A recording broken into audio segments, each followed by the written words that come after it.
Então, boa noite a todos que chegaram depois. Como eu falei, hoje nós vamos iniciar o estudo sobre o Sutra da Roda do Dharma. Eu vou enviar o PDF dessa tradução que eu fiz. Vocês podem encontrar outras traduções também em português na internet afora, se vocês quiserem comparar. Esse é um dos primeiros sutras budistas. Então, antes da gente começar o estudo, eu gostaria que a gente voltasse um pouquinho lá para os inícios do budismo na Índia, no norte da Índia. Lembrando que Siddhartha Gautama, né, o Buda mais recente da nossa era, ele alcançou a iluminação, o completo despertar, lá no século 6 AC, mais ou menos. Né? O Buda ele teria vivido entre 643 AC e 563 AC. Há controvérsias sobre a datação, né, do período de vida do Buda, mas essa é uma datação que vem a partir dos cálculos do Subahal, que o Sinnett utiliza, e que outras pessoas vêm utilizando também, e algumas evidências arqueológicas também vêm corroborando essa data que o Subahal apresentou num artigo lá no século XIX. Até se vocês tiverem aquele livro recente que foi lançado pela editora Teosófica, Os Escritos Esotéricos do Subahal, vocês até encontram o artigo em que o Subahal fala do período em que o Buda teria vivido. Então é um livro que vale muito a pena de se ter, não só por causa disso, né, mas tem muito mais material bem interessante do Subahal. Mas voltando ao budismo, então o Buda teria vivido nesse período entre 643 e 563 antes de Cristo, né, antes da nossa era atual. E o Buda teve uma escola de discípulos, uma escola mais reservada, que a gente pode chamar a escola dos Arhats. Arhat significa sábio. É um termo que não vem do budismo, é um termo que vem do jainismo, que foi uma outra escola com a qual o Buda interagiu, Siddhartha interagiu bastante. Siddhartha foi discípulo de Mahavira, um eminente jainista, e aí depois Siddhartha se tornou, ultrapassou o seu mestre, né? Mahavira foi um dos gurus de Siddhartha, e aí, obviamente, Siddhartha ultrapassou o seu mestre e Mahavira virou o discípulo de Siddhartha. E muitos dos monges jainistas acabaram sendo incorporados no budismo, chamados Istaviras, que é o que vai dar origem a muitos dos textos acerca da disciplina monástica e a muito do cânone Theravada também, né, que é o cânone mais voltado para o budismo mais monástico. Enquanto muitos desses ensinamentos mais internos ficaram, digamos assim, mais secretos e foram depois se revelando já muito tempo depois digamos assim, da morte do Buda, nos Sutras Mahayana, que aí já são textos que aparecem posteriormente. Esse sutra que eu vou apresentar hoje, ele é um sutra Theravada, né, mas que também tem uma versão em sânscrito, e eu estou usando aqui uma versão que veio do tibetano a partir de uma versão sânscrita. Então é um sutra tanto comum ao Theravada quanto ao Mahayana, mas é um dos primeiros sutras públicos, digamos assim, a aparecer. Logo depois da morte do Buda, um de seus discípulos principais, chamado Mahakashyapa, ele teve a tarefa de organizar o cânone budista, esse cânone mais público. Então ele organizou esses primeiros sutras, que primeiramente estavam na língua Pali, e o Vinaya, que são as regras monásticas, porque, como eu falei, muitos monges de outras escolas indianas acabaram sendo absorvidos na tradição budista, então eles também tinham que organizar essas regras monásticas, ensinamentos que o Buda tinha dado a esses monges, ou até ensinamentos que vinham dessas outras escolas, mas que tinham muitos pontos em comum com o budismo, e o Buda também continuou ensinando essa ética, né? Não obrigando ninguém a abrir mão de seus votos monásticos. E depois tem toda a história dos vários escolas monásticas budistas que vão surgir e vão se espalhar principalmente no norte da Índia, depois no sul da Índia, no norte da Índia mais tarde, aí só bem mais tarde mesmo, 100 anos depois da morte do Buda, é que os sutras Mahayana começam a aparecer. E aí já são sutras que nem sempre vão ser tão voltados para diálogos com monges, que aí já vão falar muito de praticantes não monásticos também, são sutras mais filosóficos também, e menos, digamos assim, voltados para as questões éticas, morais, né? Apesar de que tem muita filosofia profunda no Sutras Theravada, mas os Sutras Mahayana vão se aprofundar ainda mais no aspecto mais filosófico do budismo, sobre a natureza da realidade, dos fenômenos, e vão falar da compaixão, vão falar do voto do Bodhisattva, vão falar do próximo Buda que virá um dia, e aí surgem as escolas Mahayana. E esse sutra que a gente vai trabalhar hoje, então, ele é um sutra que tem o primeiro ensinamento público do Buda, que é o ensinamento acerca das 4 nobres verdades. E é um ensinamento que é comum tanto ao Theravada quanto ao Mahayana, qualquer vertente do budismo, a gente sempre tem que começar pelo começo, e o começo são as 4 nobres verdades.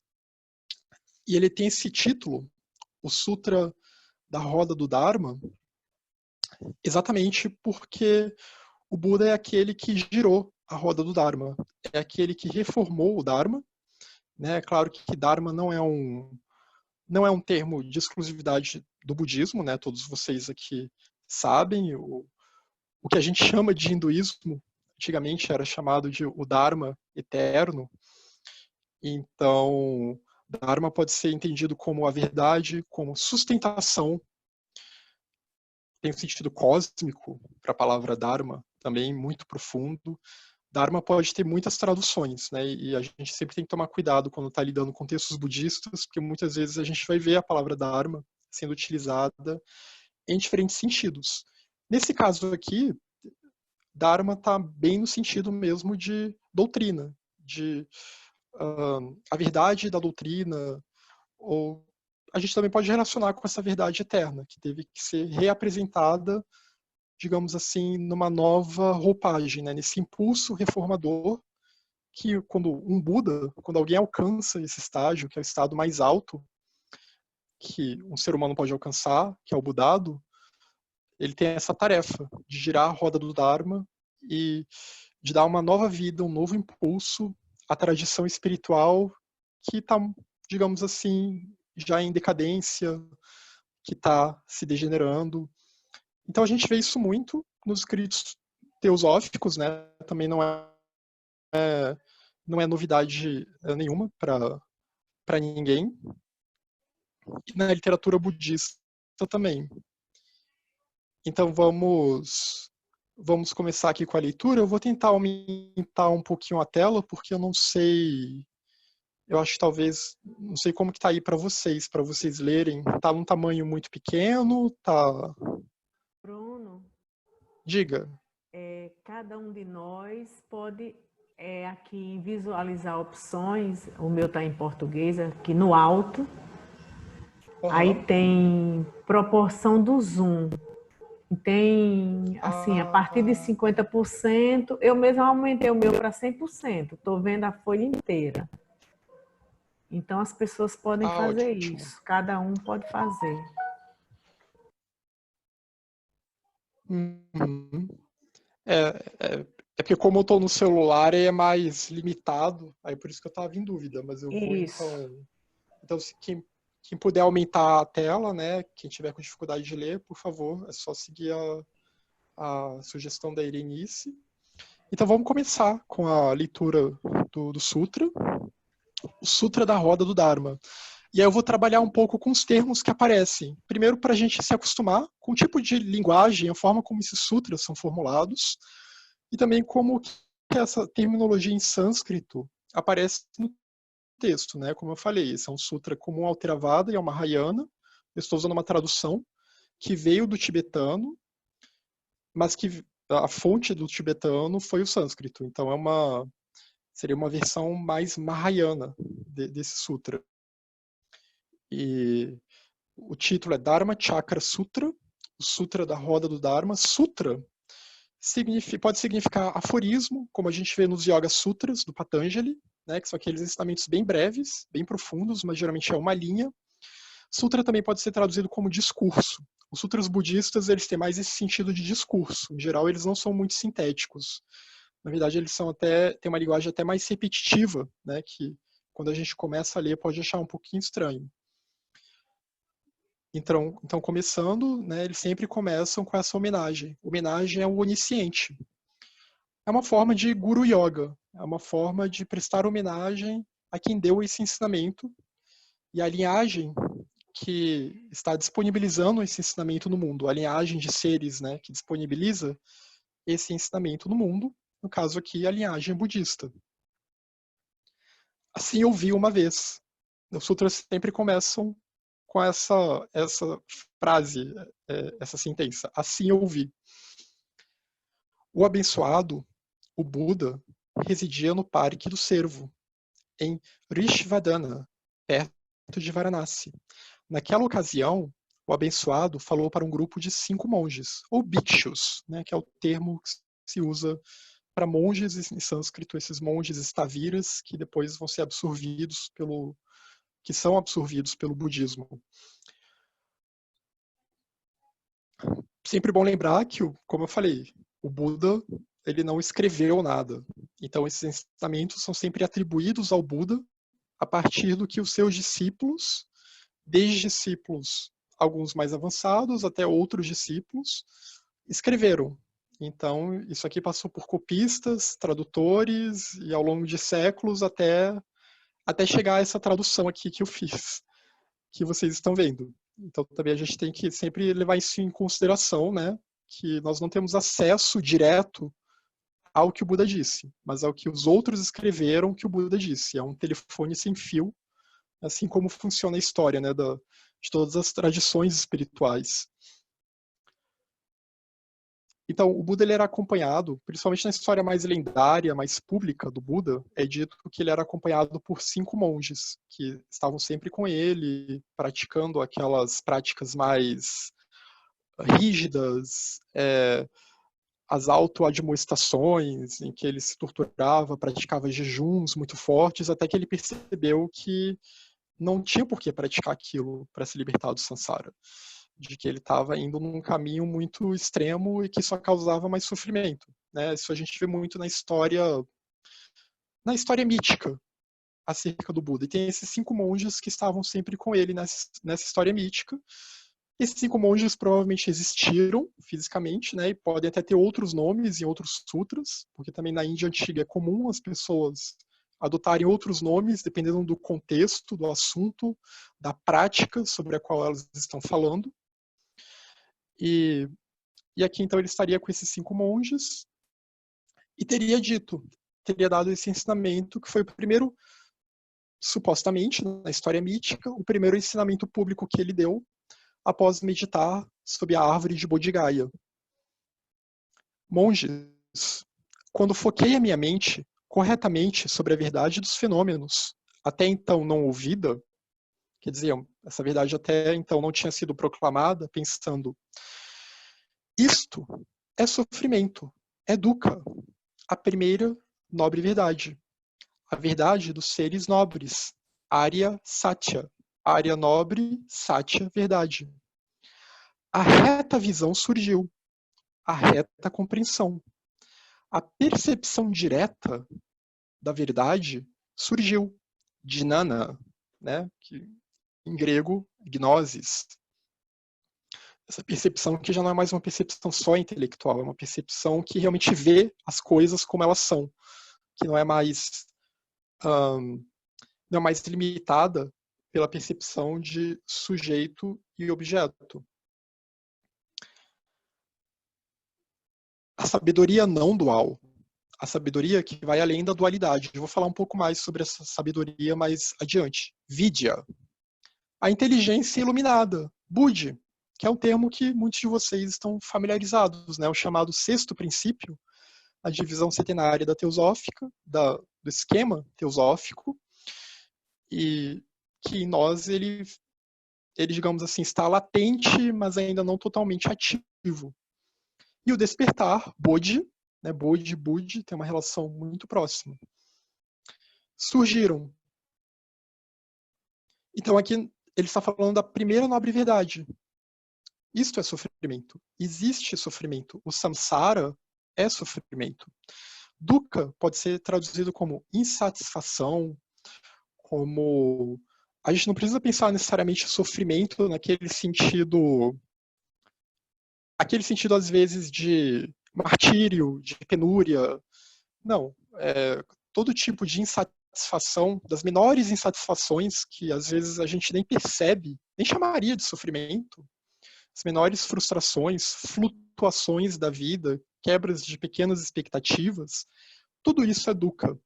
Tudo isso é sofrimento.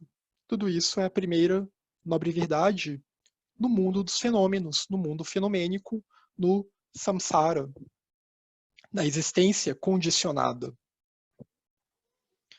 Agora nós vamos para a segunda nobre verdade. Monges. Quando foquei a minha mente corretamente sobre a verdade dos fenômenos, até então não ouvida, pensando, esta é a origem do sofrimento. Samudaya, a segunda nobre verdade. Esta é a cessação do sofrimento, Nirodha, a terceira nobre verdade. E este é o caminho, Marga, a quarta nobre verdade, que leva para a cessação do sofrimento. Então aqui ele já deu a segunda nobre verdade, Samudaya. Qual que é essa segunda nobre verdade? Na perspectiva Mahayana, a segunda nobre verdade é avidya. Muitos de vocês também já estão bem familiarizados com esse termo. Avidya é o contrário de vidya.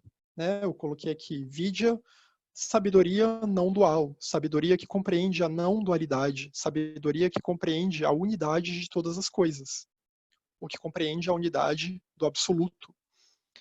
Já a avidya é o contrário disso. A avidya é o que a Voz do Silêncio chama de a heresia da separatividade. É nós atribuirmos um eu, atribuirmos um atma individual. É como se ao invés de haver só uma única essência para tudo, uma perspectiva, uma essência que é incognoscível, que está além de qualquer possibilidade de nós atribuirmos qualquer coisa a ela, a gente começa a atribuir essa essência à nossa existência aqui fenomênica, ao que nós vemos. E aí eu começo a dizer que eu sou um Atman, vocês são outro Atman, aquilo é outro Atman, tudo isso são seres, né? Seres que têm uma essência própria, e é isso que eu sou, e aí a gente aplica isso à nossa personalidade, né? Eu tenho essa personalidade, e essa minha personalidade, ela é o que eu sou, é o que há de mais essencial em mim mesmo. E a gente vê os fenômenos ao nosso redor, todas as coisas ao nosso redor, e a gente também vê concretude em tudo isso. A gente não consegue ver que toda essa multiplicidade é maia. Toda essa multiplicidade, por trás do que parece tão concreto, é só uma rede de encadeamentos, de substâncias cada vez mais sutis, de agregados que se juntam e vão se transformando e vão mudando a todo momento, que nascem, se transformam, renascem em outra coisa e daí por diante. E não perceber isso, ter uma ignorância que nos impede de ter essa visão reta, isso é a vidya, isso é a causa do sofrimento, porque nós não vemos as coisas, os fenômenos, o eu, nós não vemos o samsara como ele realmente é. Vazio de existência inerente, vazio de existência independente, vazio de uma individualidade real, essencial, vazio de separatividade. Mas o Buda viu também a cessação do sofrimento, Nirodha, na terceira nobre verdade. Então nem tudo está perdido para nós. E este é o caminho, Marga, que leva para a cessação do sofrimento, a quarta nobre verdade. Essa quarta nobre verdade é o caminho óctuplo, que depois vai ser desenvolvido, né? Estamos estudando os textos do Lamrim, na tradição tibetana. O Lamrim também vai mostrar, ele se desenvolve muito a partir daí. As paramitas também, toda a ética budista, as práticas de meditação, tudo isso faz parte desse caminho que leva para a cessação do sofrimento. Aí, se a gente for só recapitular quais são quais são esses 8 pontos, né, do nobre caminho óctuplo, em sânscrito, Aryashtanga Marga, Arya nobre, Ashtanga 8, Marga, esse caminho. Então, o primeiro é a reta visão, é uma reta compreensão, né? A questão da visão aqui é essa compreensão profunda. Quando a gente compreende de fato, é porque o problema é que em português a gente usa essas palavras de forma muito compreensão, entendimento, por isso que é até difícil traduzir o sânscrito. A gente usa essas palavras de forma muito superficial, mas no sentido mais profundo, compreender algo é realmente entender aquilo no seu âmago, é introjetar aquilo, é aprender aquilo de uma forma muito profunda. Então, a reta visão, ou a reta compreensão, é a primeira nobre verdade. A partir dessa reta compreensão, o pensamento, às vezes também traduzido como reta intenção, reta motivação, mas pensamento e intenção estão bem próximos. O reto pensamento, ele vem dessa reta compreensão. Nosso pensamento, ele não se desvia dessa compreensão reta, essa compreensão acerca da verdade dos fenômenos, essa compreensão acerca do Dharma, acerca do caminho. E aí é um pensamento que se volta cada vez mais para a vida espiritual. Depois disso, vem a reta fala. Se tem reto pensamento, também vai ter uma reta fala, porque o pensamento, ele precede a fala, né? Por mais que a gente pense, eu falei sem pensar, algum pensamento por aí passou antes, mesmo que tenha sido muito rápido, que nos instigou a falar determinada coisa, por mais impulsivos que nós tenhamos sido. A retação, uma ação que é uma ação muito parecida com o conceito indiano de Karma Yoga, que a gente vai ver, né, em outras escolas indianas, que já é aquela ação que não se preocupa com o fruto da ação, mas é a ação correta, independente do que vai acontecer, independente dos resultados, mas é agir em consonância com o Dharma, com os princípios e preceitos do Dharma, o que inclui também agir em benefício de todos os seres. O reto meio de vida, que a pessoa tem que ter um sustento, né, uma forma dela se sustentar no mundo que seja correta, que não contrarie o Dharma, que não cause danos, ou cause o mínimo possível de danos a outros seres.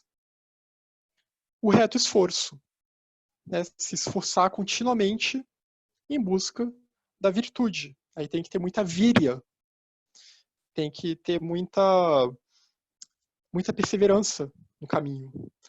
A reta memória, a reta atenção, também a gente pode traduzir como reta memória ou reta atenção, mas é no sentido de uma contínua memória, uma contínua atenção que nunca se desvia do Dharma. Nós estamos sempre atentos e vigilantes com a nossa mente, então nós nunca deixamos que a nossa mente deixe se desviar do foco do Dharma, que a nossa mente esmoreça em nossa prática e em nosso estudo. E isso é bem difícil, né, da gente praticar a todo momento, mas sempre tentar manter pensamentos elevados, a mente no estado mais elevado. E por fim, o reto samadhi. Samadhi também é muito difícil de traduzir, e aí em samadhi está incluso tudo, né, desde a meditação até os êxtases meditativos que a pessoa alcança. Samadhi às vezes é traduzido como absorção meditativa, quando a pessoa alcança um estado de união com aquele objeto de meditação. Então também temos que escolher um bom objeto de meditação para alcançarmos esse estado de união. para alcançarmos um samadhi real. E isso o Sutra um pouquinho mais adiante vai falar um pouco nesse sentido também, a gente vai ver. Então, esse é o nobre caminho óctuplo. Essa é a quarta nobre verdade. Eu coloquei uma nota com a descrição, né, do nobre caminho óctuplo, então quando vocês receberem o Sutra, o PDF do Sutra, aí vocês vão poder ler esse nobre caminho óctuplo junto com o sânscrito também. Então, a reta visão surgiu. De novo, aqui retomando aquele ponto principal, voltando a 1.4 aqui, né? A reta visão surgiu. A percepção direta de Nana, a sabedoria não dual. A sabedoria, então, que é o contrário de avidya, é a sabedoria que compreende a unidade, que compreende a não dualidade.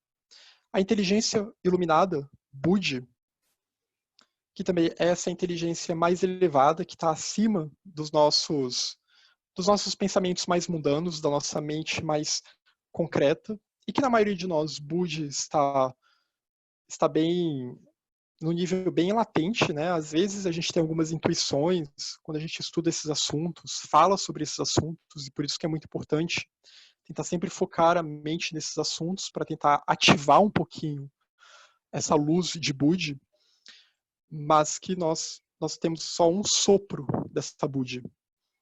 E o despertar, Bodhi, né, uma vez que Buddhi se ativa, se alcança o despertar. Buddhi é o que nos leva, nos impulsiona cada vez mais para esse caminho do pleno despertar, que é Bodhi. Surgiram monges. Quando foquei a minha mente corretamente sobre a verdade dos fenômenos, até então não ouvida, com a sabedoria superior, Prajna, outro termo sânscrito aqui que vocês vão ver muito em textos budistas, né? Uma das paramitas, inclusive, das 6 paramitas, também está na Voz do Silêncio, nas 7 portas. Com a sabedoria superior, devo renunciar à origem do sofrimento. Então, Prajna é sempre descrito como essa sabedoria que compreende o vazio de eu, o vazio dos fenômenos. Então, uma vez que se utiliza Prajna, tem um pouco da ideia de discernimento, né? Mas também é mais do que um discernimento. É uma sabedoria, é uma compreensão mesmo da interdependência das coisas manifestas no samsara. E a partir daí, uma vez que se compreende isso, a renúncia ao sofrimento é lógica. A renúncia à causa do sofrimento, a renúncia à avidya. Prajna é a cura de avidya. E a prajna que leva para dhinana. Porque uma vez que se supera as percepções errôneas, as visões enganosas, as visões errôneas acerca da separatividade, então é possível ter uma percepção direta da realidade. Dhinana é ativada. Vidya é ativada. A inteligência iluminada, Buddhi, se torna cada vez mais ativa também. E o despertar surge. Monges, quando foquei a minha mente corretamente sobre a verdade dos fenômenos, até então não ouvida, com a sabedoria superior, com Prajna, devo compreender a cessação do sofrimento. Então, uma vez você compreende que o sofrimento tem uma causa, você tem que compreender que é possível cessar o sofrimento.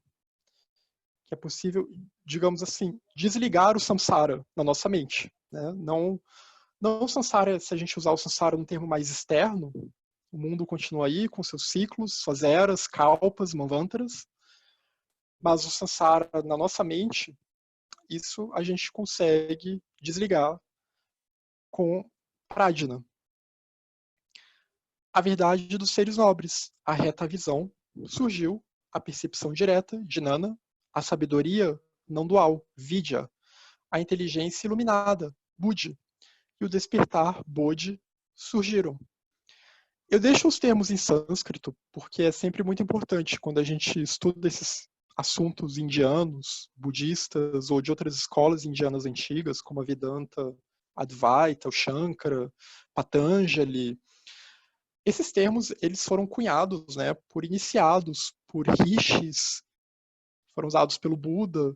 Então, esses termos, essas palavras sânscritas, elas têm uma vibração especial. Por isso que eu sempre faço esse apelo, quando a gente for usar textos dessas tradições, para a gente evitar esconder os termos. A gente pode até tentar traduzir da forma mais próxima possível, mas não esconder o sânscrito, porque é realmente uma língua especial. É uma língua que foi formulada por altos iniciados. E é uma língua que, pelo que a gente vê na doutrina secreta, das línguas que existem no mundo, pelo que eu entendo do que está no volume 3 da doutrina secreta, é a língua mais próxima do Senzar, que, né, aquela língua hieroglífica, onde o original da voz do silêncio teria sido escrito. Então, realmente, é uma língua que a gente tem que tomar muito cuidado com ela.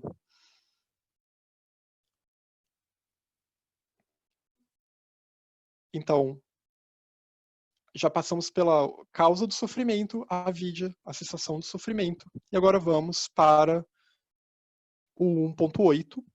Monges, quando foquei a minha mente corretamente sobre a verdade dos fenômenos, até então não ouvida, com a sabedoria superior prajna, devo cultivar.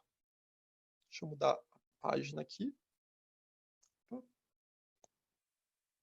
Foi. Devo cultivar o caminho que leva para a cessação do sofrimento. O budismo sempre dá essa ideia de cultivo, né? A gente tem que regar as causas para a libertação do samsara. Como eu sempre bato nessa tecla, e a gente vê isso muito no Lanrim, o caminho espiritual, a senda do Dharma, ela é uma senda de esforço. Você planta a semente e vai cultivando, vai regando, para que aquilo se fortaleça cada vez mais. Porque é sempre uma luta interna. A nossa tendência, a mente, nós temos os nossos princípios inferiores muito mais fortes do que os superiores. Kama Manas é muito mais forte do que Buddhi Manas. E então, se a gente não tenta cultivar e ficar só na inércia, a tendência é cada vez mais a gente se afastar desses assuntos. Então, por isso que é sempre importante, por exemplo, agora nesse período, a gente está, mesmo em meio a todo esse confinamento, fazendo essas reuniões e tentar sempre tirar algum momento do dia para se dedicar ao estudo desses assuntos, se dedicar à meditação e se dedicar à reflexão sobre esses assuntos também.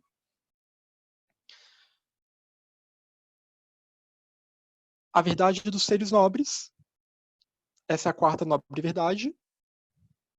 A reta visão surgiu, a percepção direta, Jnana.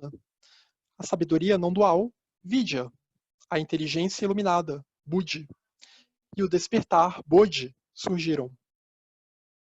Monges, quando foquei a minha mente corretamente sobre a verdade dos fenômenos, até então não ouvida, com a sabedoria superior, Prajna, compreendi o sofrimento, a verdade dos seres nobres. A reta visão surgiu, a percepção direta, a sabedoria não dual, a inteligência iluminada e o despertar surgiram. Então aqui falando novamente, né, que ele compreendeu que o sofrimento, no sentido geral, todas essas quatro nobres verdades,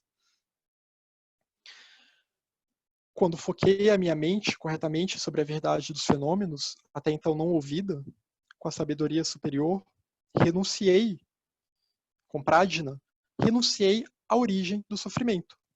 Então não basta só a gente aqui estar falando que a vidya é a causa do sofrimento, que o egoísmo, a separatividade são a causa do sofrimento. Mas é importante renunciar a essa separatividade. E aqui a gente vê a renúncia como um ponto-chave no caminho budista. E eu vi aqui uma pergunta, qual é a diferença entre compreender o... Você pode refazer a pergunta, por favor? Que eu tinha visto aqui escrito, mas acho que agora sumiu aqui da minha tela. Se você clicar no bate-papo, a pergunta aparece, Bruno, na tua tela. Ah, é? Deixa eu ver aqui o bate-papo. Deixa eu ver aqui os comentários. Ah, sim. Onde Qual a diferença de compreender a origem do sofrimento e o sofrimento em si? Compreender o sofrimento primeiro você compreende você compreende que tem o sofrimento, né? Essa é a primeira nobre verdade. Compreender a origem do sofrimento é compreender que ele tem uma causa, que existe uma causa raiz, e aí depois ele compreende o terceiro ponto, né? Que tem a possibilidade de remover essa causa, remover essa raiz do sofrimento. Essa é a diferença, porque eu posso, por exemplo, compreender se eu tiver com uma doença, que eu tenho uma doença, mas não necessariamente eu vou entender ou vou compreender a causa dessa doença. Então, aqui voltando ao Sutra, que é justamente nessa parte, né, que ele compreendeu agora a origem do sofrimento, a causa do sofrimento, e renunciou a ela. Renunciei à origem do sofrimento. Essa é a verdade dos seres nobres. A reta visão surgiu, a percepção direta, a sabedoria, a inteligência iluminada e o despertar surgiram. O que ele está dizendo aqui é que ele teve que tomar uma atitude, que essa iluminação ela não veio só do reconhecimento do problema, mas que teve que haver uma renúncia. E aí, renúncia aqui a gente pode entender no sentido bem profundo mesmo, de uma prática, toda uma prática de vida, uma conduta de vida. É claro que o Buda, para ele ter alcançado o estado de Buda na vida Siddhartha, já era alguém que vinha percorrendo esse caminho há muitas e muitas vidas, né, desde tempos imemoriais. Já era um Bodhisattva, já era um Mahatma. Então ele já não era uma pessoa normal. Mas isso aqui a gente tem que lembrar que é um ensinamento público que ele está dando. E que, como todos esses grandes reformadores, se cria toda uma mítica sobre ele, né? Como se ele não conhecesse o sofrimento quando era novo, como se ele fosse uma pessoa, digamos assim, mais normal do que, como se ele fosse como nós. Mas isso é necessário porque há um objetivo nessa história mística que é passada para o público, esse aspecto mais exotérico do budismo. Monges, quando foquei a minha mente corretamente sobre a verdade dos fenômenos, até então não ouvida, com a sabedoria superior, Prajna, compreendi a sensação do sofrimento, a verdade dos seres nobres. A reta visão surgiu, a percepção direta, a sabedoria não dual, a inteligência iluminada e o despertar surgiram. Então, ele compreendeu a cessação do sofrimento, compreendeu o que tinha que ser feito para cessar o sofrimento. Sim, simboliza muito esse caminho, como você comentou, né?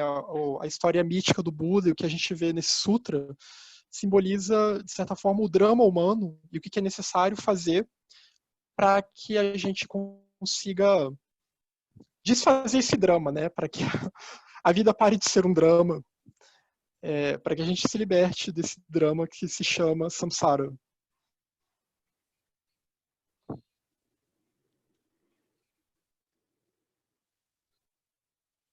Então, monges, quando foquei, agora o 1.12. Quando foquei a minha mente corretamente sobre a verdade dos fenômenos, até então não ouvida, com Prajna, cultivei o caminho que leva para a cessação do sofrimento, que leva para o fim de dukkha, da insatisfação. A verdade dos seres nobres. Arya Satya. A reta visão surgiu. Jnana surgiu. Vidya surgiu. Buddhi surgiu. E Bodhi também surgiu. Então aqui de novo, ele teve que cultivar um caminho, como foi dito aqui, esse é o drama humano, e para quem quer se libertar, né? Quem quer se libertar do samsara, quem quer encontrar o que às vezes se traduz como felicidade, mas que não é felicidade nos nossos termos mundanos, é algo muito maior do que isso, tem que se esforçar e tem que passar por esse caminho que leva vidas e vidas e muitos kalpas e kalpas.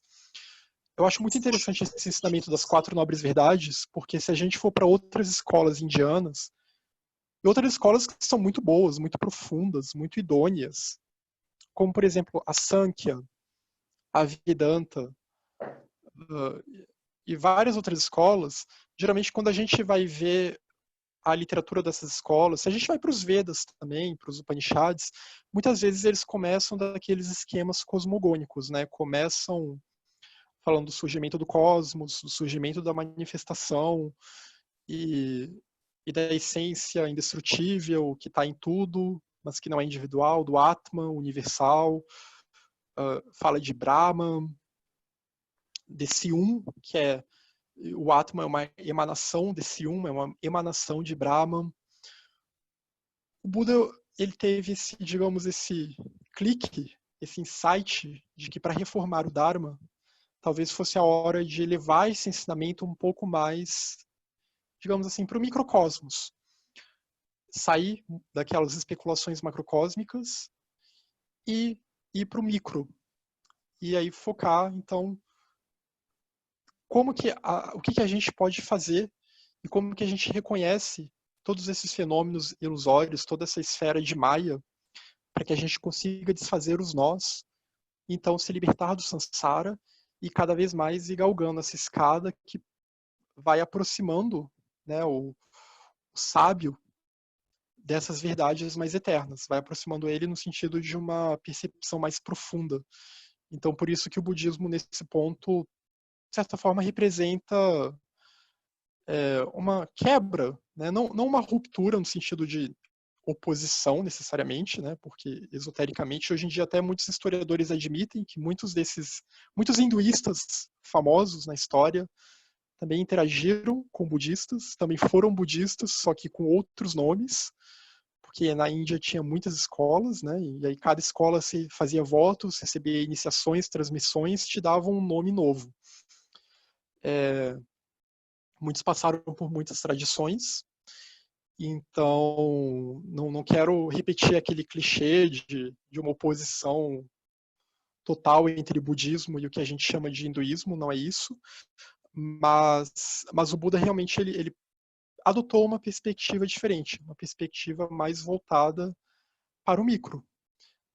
E provavelmente porque aquelas escolas que estavam muito voltadas para o macro possivelmente estavam falhando na questão do micro.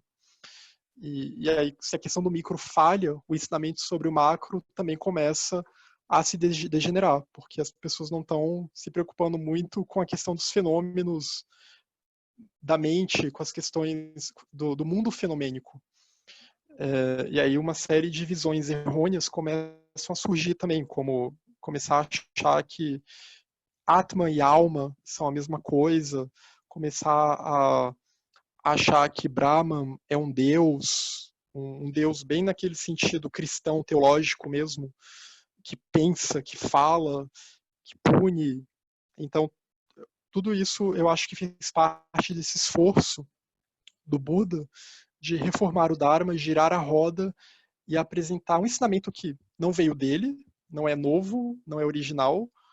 Esses ensinamentos nunca são verdades eternas, mas apresentar numa nova roupagem para justamente reformar, né, algo que estava em decadência. Bruno? Agora, diga, Irenice. Eu vi que no chat tem uma pergunta de Sérgio Amorim, quando você falava da vida, da apresentação mítica da vida de Gautama. Deixa eu ver aqui. Sim, esse, né, que representa o caminho de todo ser humano nascendo. É isso mesmo, isso mesmo, Sérgio. A vida mística do Buda, ela representa muito isso, porque se a gente... Acho que muitos aqui já devem conhecer por alto, né, que era um príncipe que nasceu. É claro que muito da vida mística se mistura com a vida, digamos, real do Buda, né, um pouco que nós sabemos.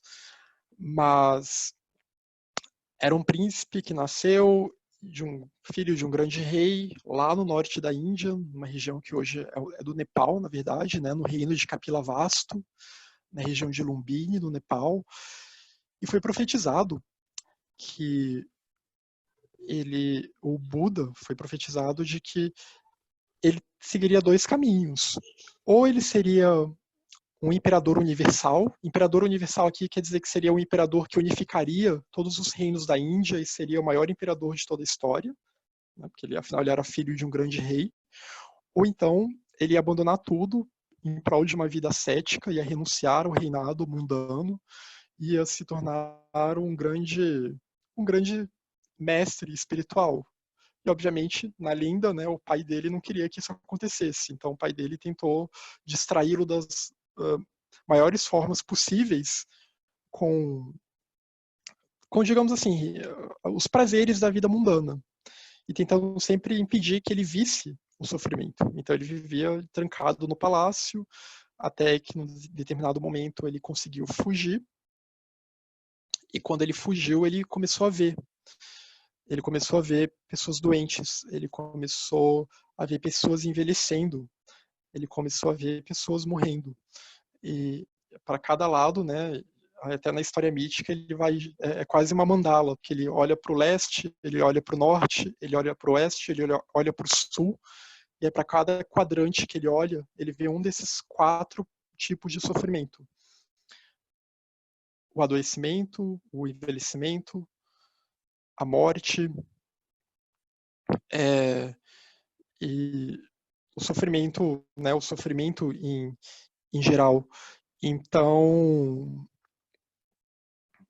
as dores do nascimento também, que não é fácil. E então é muito interessante essa história, que mostra muito o drama humano, como que a gente tenta negar a realidade do samsara, como a gente tenta negar a transitoriedade, e até que de repente, quando a gente se vê com ela, aí a gente tenta de alguma forma escapar dessa realidade. E aí ele abandona o palácio, e aí ele vai, ele se une a setas nas florestas, né? Porque na Índia tinha muitos grupos que não eram grupos ligados tanto à tradição védica, mas eram outros grupos que tinham um ascetismo muito mais radical. Vai ter contato com jainistas, por exemplo, e aí ele vai percebendo que algumas dos ascetismos que ele praticava também eram muito exagerados, que ele também estava num caminho errado, porque a questão, ainda assim, ele ainda não tinha percebido que ele estava dando muita concretude ao mundo, até que ele foi percebendo que na verdade tudo tem uma natureza muito mais transitória e não é tão concreta assim. É todo um encadeamento de fenômenos que se manifestam e depois desaparecem, surgem novamente. Foi percebendo toda essa visão do vazio de existência inerente, da perspectiva shunyata, e vai percebendo então que o caminho para a sabedoria não é esse caminho só de simplesmente se reprimir e se torturar, mas é um caminho realmente de entender os fenômenos, entender como o mundo funciona, entender o samsara. Então, sim, como o Sérgio perguntou, essa história mítica, ela é um mapa, é um manual para a vida humana, é um manual para, né, desde os praticantes mais comuns, e também muito sobre o que não se deve fazer também, né? Não adotar aquelas práticas extremas de martirização que a gente vê muito no cristianismo, mas que em vertentes do hinduísmo também é muito comum, né? De autotortura, de jejuns que deixam a pessoa doente, esfomeada, cadavérica, e coisas do tipo. E também de abandonar a família, né? O Buda já estava casado, inclusive. Eu esqueci de mencionar esse detalhe, né? Porque ele já tinha sido prometido e já estava casado. Abandona a esposa, abandona o filho, e aí depois ele retorna, pede perdão para a esposa e para o filho, que se tornam discípulos dele. Esses monges que andavam com ele nas florestas também se tornam discípulos dele quando ele tem esse insight, né? Quando ele chega a essa realização das 4 nobres verdades. E essa história é mítica, mas que, como toda história mítica, tem um pouco, eu acredito, da história real, né? Mas muito é mais uma lição mesmo. É uma lição sobre o caminho. Então, voltando aqui ao 1.13, monges, bhikshus, até alcançar a reta visão, Jnana, Vidya, Buddhi, e Bodhi, dessas 4 verdades dos seres nobres, ou seja, até ele ter a compreensão correta, a reta compreensão das 4 nobres verdades, até ele ter a percepção direta das 4 nobres verdades, né? Sem outros pensamentos atrapalhando, sem outros condicionamentos atrapalhando, sem a cultura atrapalhando, até ele ter a sabedoria que compreende que essas 4 nobres verdades, elas são universais, até ele ter essa inteligência iluminada que compreendeu as 4 nobres verdades nos seus sentidos mais profundos, porque aqui a gente está falando de sentidos... Tudo no budismo tem um sentido mais público, mais... não vou dizer superficial, porque esse ensinamento, mesmo no seu estado mais público, não é superficial, né? Mas é isso, tudo tem estágios. E depois um estágio intermediário, e depois um estágio ainda mais avançado. E o despertar. Então, até que ele compreendeu essas 4 nobres verdades, que são giradas em 3 fases e incluem 12 aspectos, isso se refere aqui que essas 4 nobres verdades, elas são giradas em 3 fases, no sentido de que cada uma delas tem que ser identificada como uma das 4 nobres verdades, cada uma delas tem que ser entendida em como que ela se relaciona com as outras 4 nobres verdades, e cada uma delas, e em cada uma delas é necessário saber que a meta da compreensão foi alcançada. Né? Primeiro, eu tenho que compreender, para saber o que eu tenho que fazer, eu tenho que compreender o sofrimento, eu tenho que compreender a primeira nobre verdade. Aí depois eu tenho que compreender a causa do sofrimento. Eu completei essa meta, eu compreendi, aí eu tenho que compreender que é possível cessar o sofrimento. E aí a quarta, eu tenho que compreender como que eu cesso o sofrimento, qual é o caminho que leva à cessação do sofrimento. É por isso que são esses 3 aspectos e que, como são 4 nobres verdades, e esses 3 pontos, eles devem ser aplicados a cada uma delas, da 3 vezes 4, aí por isso é dito, né, que elas têm 12 aspectos. Isso eu coloquei numa notinha, melhor explicado. Ainda não estava liberto, então até ele passar por tudo isso, nesse sutra que se refere mais à história mítica, ainda não estava liberto do samsara, repleto de deuses, de maras, de Brahma, de mendicantes, brahmanes e humanos. Aqui o que ele está dizendo é aquele ensinamento clássico. É um ensinamento... Tem um microfone ligado aqui, acho que se alguém puder desligar. Está causando uma microfonia aqui. Então, aquele ensinamento clássico do budismo, né, de que não adianta rezar para deuses, não adianta ficar invocando deidades, fazer pacto com deidades, seja lá quais elas forem, pedindo coisas, rezando para um suposto deus para libertar a pessoa do samsara, porque os deuses, os devas, eles também estão presos ao samsara. Os maras, que são aquelas... já seriam deidades mais relacionadas ao desejo, né, que são os senhores do desejo, que até o Buda foi tentado por esses maras na história mítica antes dele alcançar a iluminação, também estão presos no samsara. Brahma aqui não se refere ao Brahman da Vedanta. Brahma, a Blavatsky fala de Brahma também na doutrina secreta, né? Brahma é uma das inteligências que cria o mundo manifesto, o mundo da matéria. Então, ele não é Brahman, não é aquela essência, o absoluto, não é o que a gente chama de para-Brahman.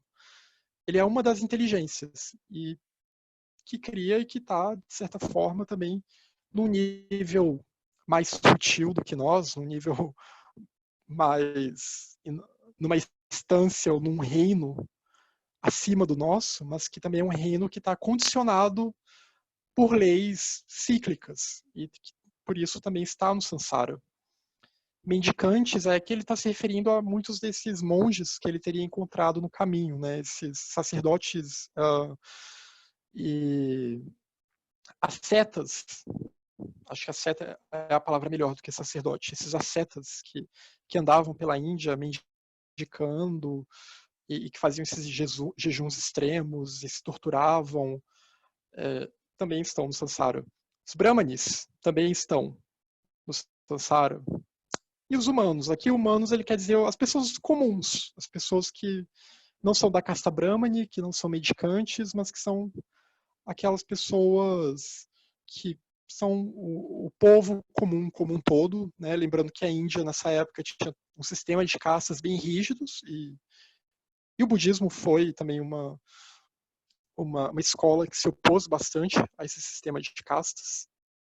O Buda, né, é dito muito, e principalmente a gente vê até mais no Sutras Theravada, mas também nos Sutras Mahayana vê um pouco desses relatos de como o Buda rejeitava o sistema de castas porque era um sistema que já tinha se degenerado completamente.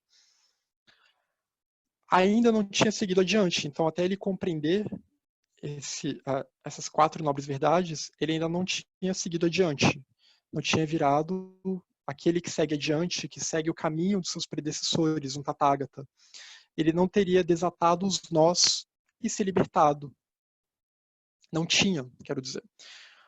Monges ainda não tinham uma mente livre de erro. Quer dizer que mesmo no nível sutil, ele ainda tinha alguma obstrução à sabedoria plena. Ele ainda tinha alguma obstrução à vidya. Ele ainda tinha, a vidya quer dizer essa sabedoria não dual, né? Tinha alguma coisa que obstruía essa sabedoria não dual, obstruía a vidya. Ele ainda não tinha o nível mais elevado de jnana, da percepção direta. Ele ainda não tinha alcançado o que aqui a gente vê chamado de o completo despertar. Monges, eu ainda não tinha a percepção que alcancei, né? Não tinha a jnana que alcancei, com o despertar completo e insuperável, Anuttara Samyak Sambodhi, e o bodhado perfeito. Então é dito que o Buda é aquele que alcança, né? Para ele poder ser chamado de Buda, ele alcança esse estado último, que é uma tradução possível, o despertar completo e insuperável, porque até aquelas obstruções mais sutis à sabedoria última começam a ser removidos. E aí a consciência dual começa a cessar totalmente. E aí a pessoa alcança o Budado perfeito, ou que se chama de Paranirvana. Isso também tem níveis. Por isso que é dito que o Buda, quando ele morreu, ele alcançou o Paranirvana, porque ele não morreu de fato. Ou melhor, não morreu no sentido comum. Mas uma vez que ele já transcendeu qualquer dualidade, pelo menos nesse sistema, nesse mundo em que nós estamos, né, nesse globo em que nós estamos, já não era mais possível para ele continuar aqui. Então ele teve que deixar o mundo do seu corpo físico, né? Mas é claro que espiritualmente continua atuando pelo benefício de todos os seres. Bruno? Diga. Anderson tem uma pergunta. Deixa eu ver aqui. Eu acho que ele quer fazer oralmente. Ah, tá. Pode fazer. Olá, boa noite. Estão me ouvindo? Boa noite, Anderson.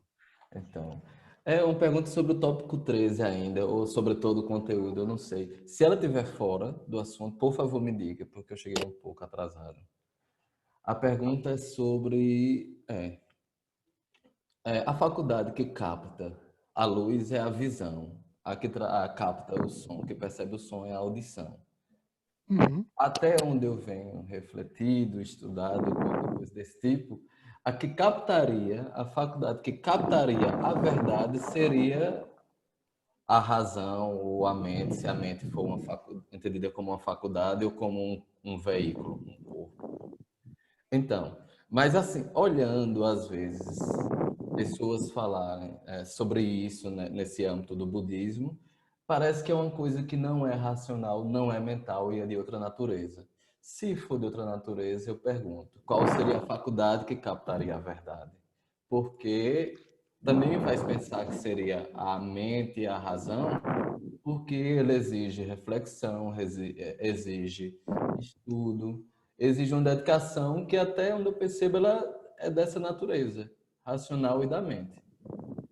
Então, antes que eu siga na pergunta, eu gostaria de primeiro entender essa sim. parte aí. Sim, aí uma parte do texto alguma coisa de retamente. Deixa eu ver. Não, Reta visão? ainda não tinha mente livre de erro. Mente tem, Sim. né? Tem a ver com isso. Uhum. Enfim, por enquanto seria essa a pergunta, para eu Tá. seguir com a minha. O que eu entendo, né, por esses estudos do funcionamento da mente, dos fatores mentais do budismo, é porque no budismo se fala em vários níveis de mente, vários níveis de consciência. Então, Dhyana, Budi, Vidya, tudo isso são, digamos assim, mecanismos da mente conforme ela vai se elevando cada vez mais. As faculdades dos sentidos, né, dos chamados 5 sentidos, que elas são necessárias no mundo, ela já se refere mais à faculdade de uma mente dual, de uma consciência dual, que é a consciência sujeito-objeto, que é Vijnana. E aí não é que ela é boa nem má, mas ela é, digamos, essa consciência mais básica, que funciona, né, para aprender os sentidos, para ouvir o som, para sentir o toque, para degustar alguma coisa, né, sentir o gosto de algo, e o pensamento também. Manas atua muito junto com essas Vijnanas. E aí, nessa atuação, a gente vai traduzindo o mundo e vai entendendo o mundo. O problema é que, como a gente tem Budi, nosso Budi tá meio. Como eu falei, tá latente, né? Tá em estado latente, a mente não está plenamente desperta. Então, a gente interpreta muito o mundo, mas ainda muito guiado por esse senso de separatividade, porque a gente se apega muito a essas percepções dualistas, mas a gente não consegue ver além daquilo que os nossos olhos físicos nos mostram, daquilo que o nosso nariz nos mostra, daquilo que o nosso toque nos mostra, que o nosso paladar nos mostra. Mas não que essas coisas sejam ruins ou que elas tenham que ser eliminadas ou desligadas, mas que a gente ainda não percebe que há algo que vai além, que há níveis de percepção mais profundos, mas que todo esse potencial ele está na nossa mente. Então, como eu falei, são estados de mente, né?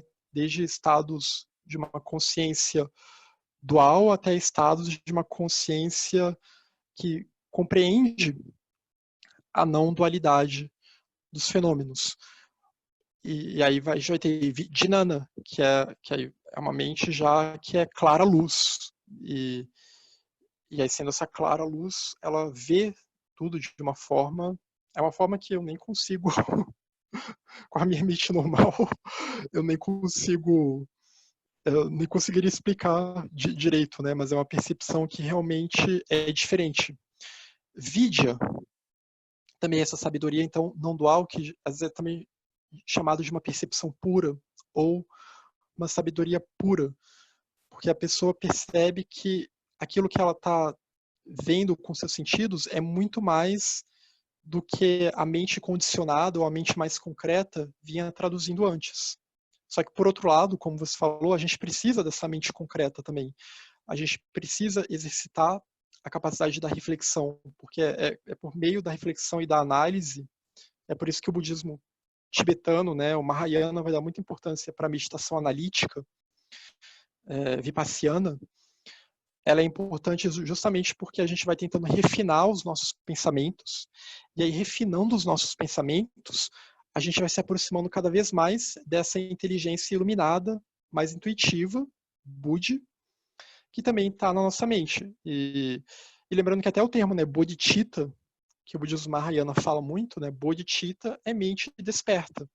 Então, uma vez que alguém alcança o despertar Bodhi, Citta, que é a mente já no sentido mais geral, que os gregos chamariam de psique, e que as pessoas traduzem como alma, Citta se torna desperta, Citta se torna Bodhi. Então, o que eu entendo é que a proposta do budismo não é eliminar a mente, mas é torná-la cada vez mais desperta, cada vez mais refinada e cada vez capaz de fazer mais análises e meditações mais profundas, cada vez mais inteligente, né? Buddhi é inteligência no seu sentido mais elevado, inteligência com I maiúsculo.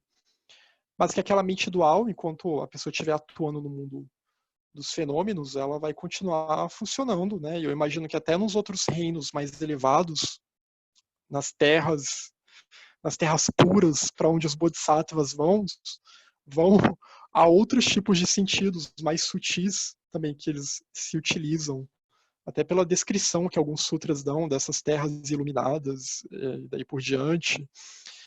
Então é basicamente assim que eu entendo pelo estudo, mas é basicamente entender que o mundo não é uma projeção da nossa mente, ele não é o que a gente imagina que ele é, mas é tornar a nossa mente cada vez mais poderosa para ver o que está além só do que a gente projeta ou só do que a gente traduz com a nossa mente. Eu entendo que o despertar é isso.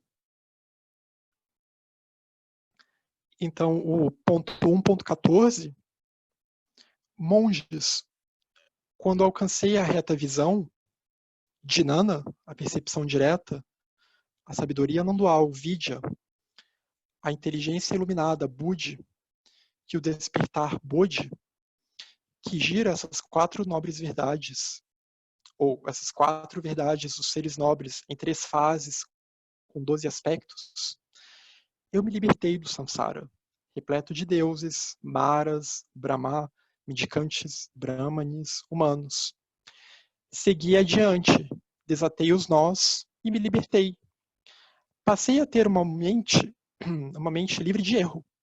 Alcancei a Jnana que adquiri com o despertar completo e insuperável, Anuttara Samyak Sambodhi, e o Budado perfeito. Aí aqui, né, nesse ponto, no próximo ponto, deixa eu mudar aqui a página. Quando o abençoado concedeu o seu discurso sobre o Dharma, o venerável Kaundinya é um personagem, seria um desses 5 monges que a gente vê muito, principalmente nesses primeiros sutras do budismo, que andavam com o Buda. Kaundinya, junto a 8.000 deuses, né, 8.000 devas, aí uma linguagem bem simbólica, eu imagino, ou não, alcançou a visão do Dharma, que é livre de poeira e é imaculada em relação aos fenômenos. Então, ele entendeu o que o Buda estava falando, ou melhor, compreendeu. O abençoado então perguntou ao venerável Kaundinya: Kaundinya, você compreendeu o Dharma? Abençoado, ele respondeu: compreendi. Kaundinya, você compreendeu? Você compreendeu? Ele insiste. Ó bem-aventurado, ele respondeu: compreendi, compreendi. Posto que o venerável Kaundinya compreendeu o Dharma, ele agora será conhecido como Adinata Kaundinya. Kaundinya, o que compreendeu. Aqui a gente vê muito nesses sutras, né, conforme vocês forem ler outros sutras, tem muitos diálogos. O ensinamento geralmente tem sempre algum personagem que está lá e que tem que entender aquele ensinamento. E aí, quando aquele personagem entende ou compreende o ensinamento, significa que ele alcançou um nível de realização mais profundo. Nesse ponto, os yakshas aqui na cosmologia indiana se refere a o que a gente poderia traduzir como espíritos da natureza, seres da natureza, que aí tem os que vivem na floresta, os que vivem nas montanhas, nos riachos. Tem alguns yakshas celestes que já seriam mais protetores de reinos celestes. A cosmologia budista é bem complexa. Aliás, indiana, na verdade, né? Porque isso não vem só do budismo. As outras escolas indianas também usam essa cosmologia. Nesse ponto, os yakshas terrestres proclamaram: o venerável Kaundinya compreendeu o Dharma, e continuaram: amigos no Parque do Cervo, em Rishvadana, perto de Varanasi. Rishvadana teria sido o local, né, onde o Buda deu esse ensinamento. Esse nome é interessante, porque Rishi se refere àqueles sábios, aqueles sábios antigos das tradições que precederam o budismo, né, os sábios que entregaram, por exemplo, os primeiros ensinamentos espirituais para a humanidade na quinta raça, os pais espirituais da humanidade atual, né, da humanidade da quinta raça.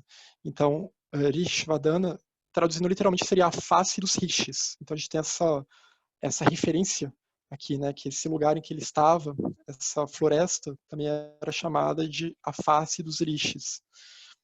Perto de Varanasi, no norte da Índia, o abençoado girou a roda do Dharma em 3 fases com 12 aspectos. Ele girou a roda do Dharma de um modo que nenhum mendicante ou Brahmani, Deus, Mara ou Brahma do Samsara poderia jamais fazer em consonância com o Dharma.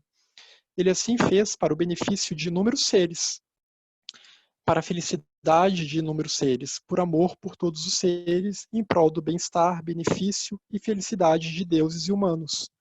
Assim, os deuses, os devas, florescerão, e os semideuses, os asuras, diminuirão. Aí, de novo, e também, quando a gente lê esses textos budistas indianos, a gente tem que se acostumar com essa cosmologia que está presente de deuses, semideuses. A gente vai ver isso quando vai ver também no Lanhin Chenmo, mais para frente, a questão dos 6 reinos, que tem esses semideuses que estão sempre em guerra com os deuses, né? Os asuras em guerra com os devas. E os devas já seriam um reino um pouco mais elevado que os asuras, e a gente vê, por exemplo, na astrologia indiana, tem até um asura chamado Rahu, que é o causador dos eclipses, porque ele tenta roubar o soma dos deuses, e aí nessa de roubar o soma dos deuses, ele vai tirar a luz do sol, e ele é cortado em 2. Ele é cortado, fica só uma cabeça e o resto um corpo com uma cauda, o nó do norte e o sul, que tem toda uma relação, desde com a astrologia mundana até com, digamos, a astrologia mais esotérica também. Mas a gente vê muito essas referências também em textos vedantinos. Então, é um termo que a gente tem que se acostumar. A doutrina secreta fala um pouco também, usando um sentido diferente, né? A Blavatsky vai dizer que, na verdade, os asuras eles foram erroneamente demonizados pelas tradições exotéricas na doutrina secreta. Isso aí depois a gente pode discutir melhor. Enquanto soavam as vozes dos yakshas terrestres, naquele exato momento, naquele exato instante, as notícias chegaram aos yakshas celestes, assim como aos deuses no céu dos 4 grandes reis. Aí aqui já está entrando também na cosmologia budista, que essa iluminação do Buda, ela reverberou em outros reinos também. Porque afinal, alguém alcançar o estágio de Buda não é qualquer coisa, é a última iniciação. É o último grau do adeptado, é o grau mais alto que um ser humano pode alcançar na nossa cadeia, quer dizer, nossa cadeia não, no nosso globo, né? E aqui no 4º globo em que nós vivemos. Então isso reverberou também com outras hierarquias de seres. Então tem o céu dos 4 grandes reis, Katur Mararajakaika, o céu dos 33, Trayas Trimissa, o céu livre de conflito, Yama, o céu da alegria, Tushita, que é muito citado, que é a terra onde os bodhisattvas mais elevados residem, é uma terra da luz, que a gente vai ver em outras tradições também. Os maniqueus falam, né, um grupo gnóstico antigo,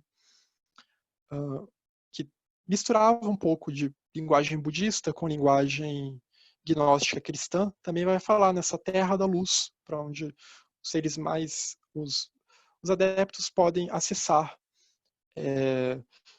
Isso é muito também chamado de a tal terra pura.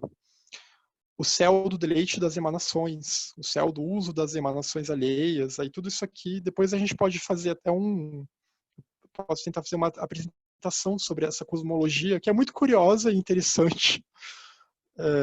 E é bem complexa. A gente acha que o budismo não fala de cosmologia, mas fala, e fala muito dos vários reinos que existem, de deuses, semideuses, e como alguns reinos ainda estão mais ligados, são mais parecidos com o nosso reino, e outros já são muito mais elevados e muito mais sutis. Até o reino de Brahma, né? Lembrando que Brahma é uma dessas inteligências responsáveis pela construção da manifestação cósmica. Essa própria doutrina secreta fala. Assim, os deuses no reino de Brahma anunciaram: amigos, no Parque do Cervo, em Rishvadana, Perto de Varanasi, o abençoado girou a roda do Dharma, de modo que nenhum medicante ou Brahmani, nenhum deus, Mara ou Brahma no Samsara poderia jamais fazer, em consonância com o Dharma. Ele fez isso para o benefício de inúmeros seres.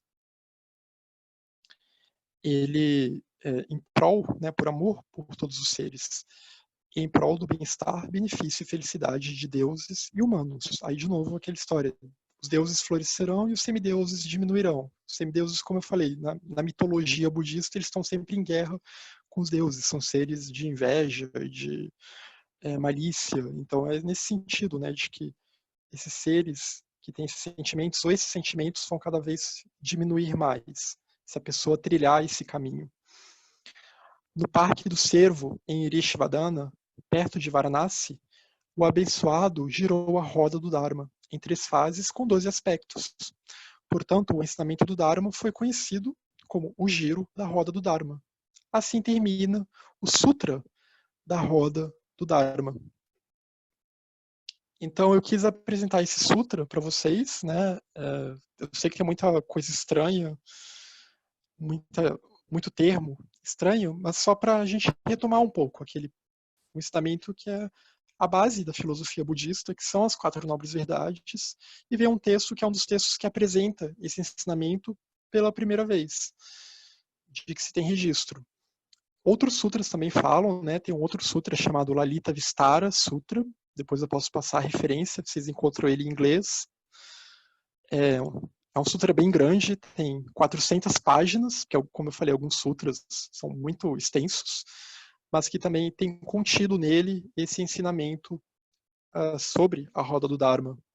Então eu vou mandar depois a minha tradução para vocês, e aí para vocês, quem quiser estudar, e quem quiser se aprofundar muito também nessa terminologia que aparece, nessa terminologia sânscrita, porque quando a gente vai estudar o budismo, né, é importante a gente ter a mente aberta para esses termos, essas palavras, essa linguagem mítica que também aparece, porque tudo isso faz parte da tradição, e tudo isso também tem uma mensagem, tudo isso também quer nos dizer alguma coisa, né? Nada está escrito. Claro que tem os seus floreios, né? Mas sempre tem alguma mensagem também contida.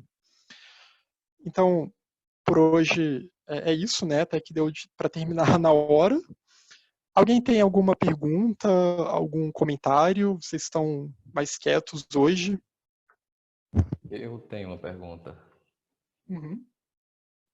Então, é um pouco insistindo na pergunta. Antes de insistir na pergunta, tem uma pergunta mais pragmática, que você já veio indicando alguns textos muito bacanas, né? E aí a pergunta é se... Eu até escrevi aqui no chat, mas como você abriu, eu vou expor. Se tem como a gente criar algum repositório na nuvem, já que você está disponibilizando alguns textos, para a gente deixar fácil de ser acessado, assim como os links dos grupos, né? Estão fáceis, né, elencados. Seria possível isso? Sim, acho que sim, eu vou... Alguma coisa assim. Aí, sempre que a gente quiser, a gente pode acessar, baixar, ler. Que eu achei melhor do que mandar por e-mail, né? Porque as e-mails se perdem.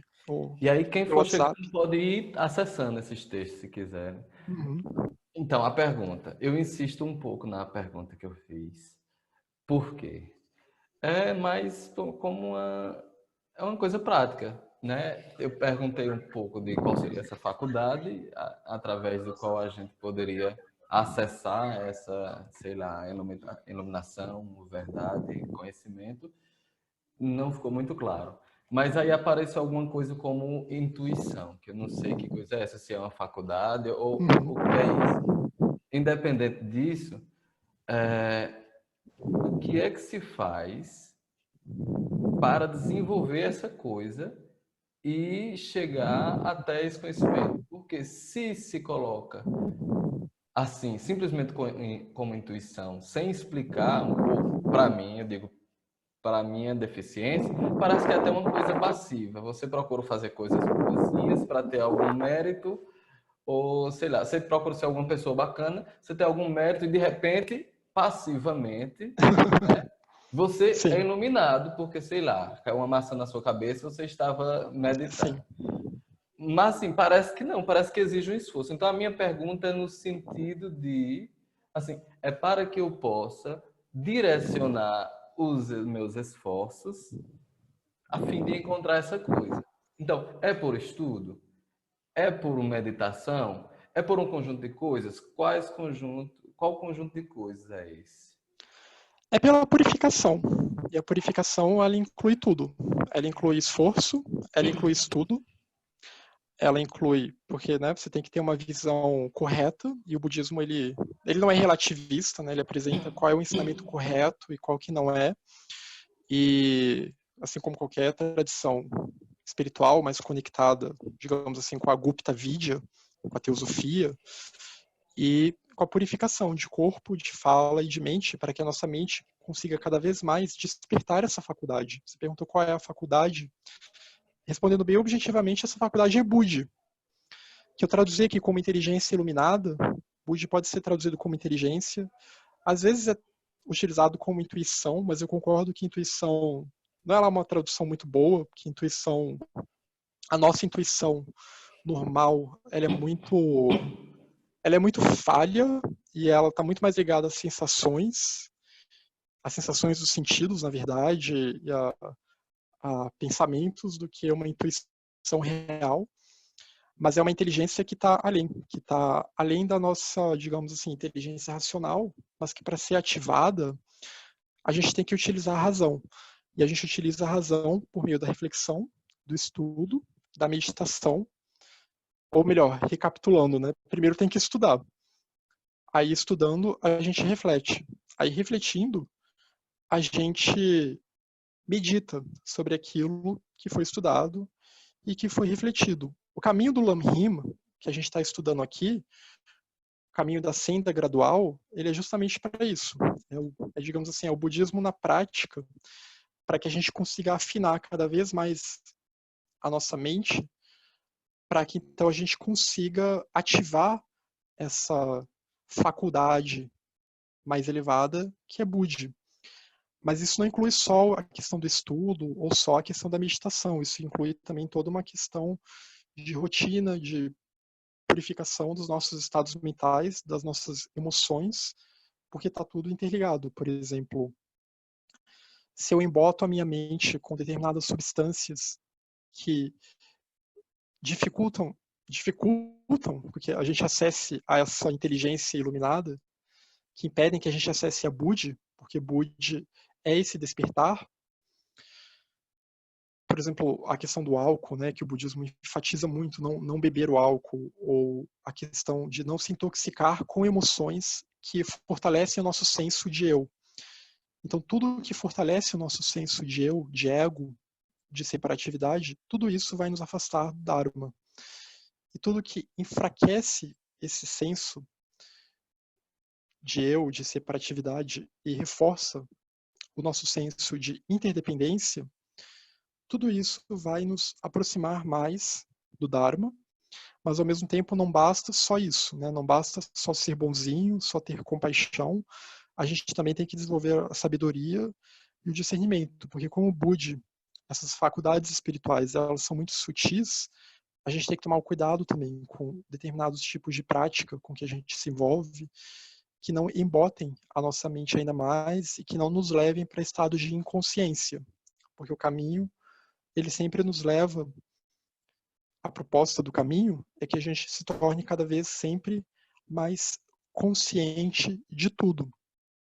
Então, por isso que o budismo também não vai ter, o caminho budista, ele não vai ter mediunidade, não vai ter estímulo a viagens no astral, não vai ter estímulo a alucinógenos, não vai ter estímulo a tomar chás, não vai ter estímulo a nada disso. O caminho budista, ele é um caminho de sobriedade total, porque na perspectiva budista, você não alcança a sabedoria, você não alcança a dhyana, a percepção direta da realidade, que está acima de todos esses reinos, porque a ideia é a gente elevar a nossa mente para lokas ou reinos que estão acima do astral, que é o que, numa linguagem teosófica, bem teosófica, a gente chamaria de um mental superior. E para chegar nesse estado, realizar o nosso potencial, né? Nosso potencial humano, a gente tem que estar acima de todas as sensações, sejam essas sensações astrais, sensações emocionais, sensações, o astral e o emocional também ligados, sejam as sensações que de alguma forma nos derrubam ou que nos tornem passivos a determinadas influências, né? Que nos tornem passivos a elementais, que nos tornem passivos a cascões astrais de mortos que estão andando por aí, as formas pensamento alheias, a egrégoras alheias. Então, é isso, o caminho ele é esse. O caminho óctuplo, só recapitulando aqui, o primeiro ponto do caminho óctuplo é a reta visão. E para ter a reta visão, a gente não pode deixar o nosso... Por mais que a gente ainda não tenha a reta visão de fato, mas a gente não pode embaçar a nossa visão ainda mais. Então, a gente tem que cada vez aumentar a nossa compreensão. E aí, aumentando essa nossa compreensão, o nosso pensamento vai se alinhando cada vez mais. E a meditação, como eu falei, a gente usa o pensamento na meditação budista. A meditação budista não é uma meditação para não pensar, não é uma meditação para só ficar observando os estados da mente. Estou falando da meditação no budismo da escola Gelugpa, claro, né? Não estou falando de outras vertentes. Mas a gente usa a análise e a gente usa a razão para tentar compreender a realidade, compreender os fenômenos, a partir também daquilo que já foi trazido a nós por seres que já alcançaram um estado mais elevado que o nosso, né? Na linhagem budista, na tradição budista. E aí vai envolver também uma reta fala, uma reta ação, que aí tem que tomar cuidado com o karma. Não só o karma mental, mas o karma da fala e o karma da ação. Porque conforme a gente pratica mais efeitos deletérios que causem danos a nós ou a outros, mais o karma nos atrapalha, né? Vão surgir doenças, vão surgir uma série de problemas que já são os problemas típicos do Sansara, mas que podem piorar e atrapalhar ainda mais o nosso estudo do Dharma, a nossa vida devotada ao Dharma. Um reto meio de vida, também muito ligado a essa questão do karma. Um reto esforço. O esforço sempre direcionado para o karma. A Alaya vai falar daqui a pouquinho. E a reta memória. Também ter uma plena atenção. Não deixar que esses ensinamentos esmoreçam. Então, sempre, mesmo que a gente questione, mas sempre pensar, mas esse ensinamento que foi dado aqui. Por isso que é muito importante a gente também ter essas conversas, né? Para fazer a nossa mente trabalhar. Botar ela para refletir, para trabalhar. E botar ela para direcionar a nossa atenção para esse assunto. E aí, quem sabe, conseguir atingir o reto samadhi via a meditação. Mas se a gente não tem uma conduta adequada na nossa vida e não tem uma rotina de estudo adequada, só a meditação, por exemplo, ela não adianta para tentar despertar Buddhi, que é esse princípio que em nós ele está, como eu falei, ele está latente, ele tá meio que desligado ainda, mas que para a gente ir além, além dessa nossa vida normal, se a gente quiser trilhar esse caminho, a gente tem que tentar despertar Buddhi. E para despertar Buddhi, isso envolve toda uma senda, um caminho de purificação de mente, fala e corpo, que envolve o aspecto da compaixão, da bondade, mas que também envolve o aspecto do discernimento, da sabedoria, da purificação física, da purificação da fala e daí por diante. Esse é basicamente o caminho. E a gente vai vendo ao longo do Lamrim, né, do texto do Lamrim Chemo, que a gente está vendo na quarta-feira, a gente vai ver cada vez mais ensinamentos que vão detalhar melhor esse caminho também. Alaya, pode falar. Oi, tá todo mundo me ouvindo? Sim. Tá. Oi. Muito legal, Bruno. Eu estou aqui muito contente ouvindo as suas reflexões, também de estar aqui com todo mundo, né? Aí eu não me contive, eu fiquei pensando, eu gosto muito desse tema da intuição, né? E eu fiquei pensando, não sei se você vai concordar, que eu vejo a intuição como a própria voz do silêncio, né? E aí, eu não lembro o nome de quem fez a pergunta inicialmente, desculpa, mas eu fiquei com essa questão enquanto você respondia, que aliás eu estou concordando bastante, né? existem dois fatores que eu enxergo nisso, né? Você tem o esforço do silenciar, porque a intuição ela não pode ser ouvida enquanto a gente não silenciar o barulho do mundo, né?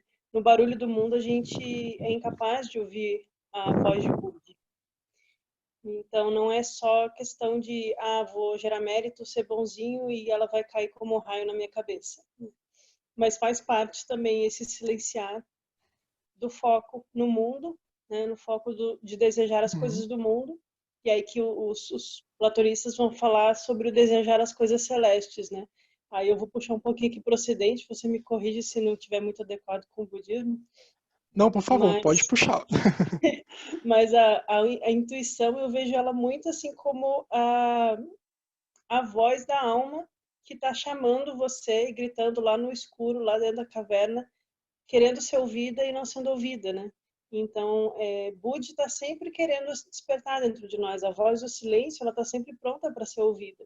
Só que a gente não ouve porque a gente está colocando o foco da nossa mente como humanos inferior nos assuntos do mundo, né? Ontem eu estava lendo um texto da Blavatsky, você sabe qual, e ela estava falando da diferença entre a metafísica e a física, e que o sábio, o intelectual, ele se preocupa com a física, né? A física é o physis, né? A questão das relações do mundo manifesto, né? Ele tenta entender o mundo, os mecanismos do mundo, as ações no mundo, as leis da física mesmo, mas a gente precisa da metafísica para despertar a intuição, a Blavatsky fala. Então, é realmente fazer esse exercício que você falou de reto entendimento, de reta atenção, para também raciocinar bem, para discernir bem, para ir tirando as camadas, né? Eliminando aquilo que é impuro em busca do puro. À medida que a gente vai galgando esse degrau de manas, a gente chega na metafísica. E com a metafísica associada à meditação silenciosa, a gente é capaz de ouvir a voz da intuição. Então, eu acho que é um esforço duplo, né? Tanto o esforço de silenciar para o mundo e escutar, e sempre focando no coração, porque a intuição, o Budi, ela vive no nosso coração, bem piegamente falando, mas é isso mesmo. E, ao mesmo tempo, fazer um esforço de desenvolver a manas para que ela possa, que aí eu acho que é o que entra na Vipassana, né? De fazer essa análise profunda da realidade e trazer ela para o coração, né? Acho que é isso que eu queria falar. Eu acho que é bem isso, porque aí a gente consegue montar o Antakarana, né? Que aí vai conectar Manas e Budi. E me corrija se eu estiver falando certo sobre o Antakarana. e aí consegue galgar essa escada, que vai levar... Porque Budi tá lá, latente, querendo que a gente... Querendo, de certa forma, né, que a gente busque esses assuntos. A alma, também falando agora em termos bem ocidentais, a alma, ela quer retornar para casa, ela quer poder se manifestar e desabrochar o lótus, quer acordar o lótus no coração. Então, a intuição também muito nesse sentido também. E a Voz do Silêncio é um ótimo texto que a Laia citou, porque também é um texto que o caminho todo tá descrito lá, né? É um texto muito profundo, com muitas partes difíceis, né? Mas que, se a gente lê com a mente aberta, a gente vê o caminho, a senda toda descrita na Voz do Silêncio.